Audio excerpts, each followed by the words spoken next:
এর মান 2Q, Q এর মান 2R, R এর মান 1/3W হলে W এর মান কত? সরলরেখার উপর অবস্থিত সবকটি কোণের সমষ্টি 180 ডিগ্রি, তাহলে P যোগ Q যোগ R যোগ W সমান সমান 180 ডিগ্রি। এটি 1 নম্বর সমীকরণ।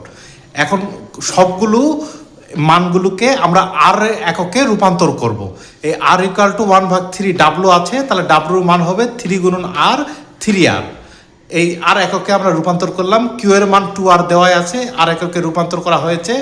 P = 2Q, এই কিউ এর বদলে আমরা 2R বসাতে পারি, তাহলে 2 গুণন 2R সমান 4R, আর আর এর মান তো আর দেওয়াই আছে। তাহলে 1 নং সমীকরণে PQ আর W এর মানগুলো বসালে পির মান হবে 4R, কিউ এর মান 2R, আর এর মান R, আর W এর মান 3R সমান সমান 10R সমান সমান 180 ডিগ্রি, বা R = 180/10 সমান সমান 18 ডিগ্রি।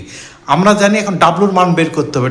W = 3R এখানে আমরা পেয়েছি, তাহলে 3 গুণন 18 সমান সমান 54 ডিগ্রি। যেহেতু আমরা জানি আর এর মান 18 ডিগ্রি, তাহলে 54 ডিগ্রি উত্তর।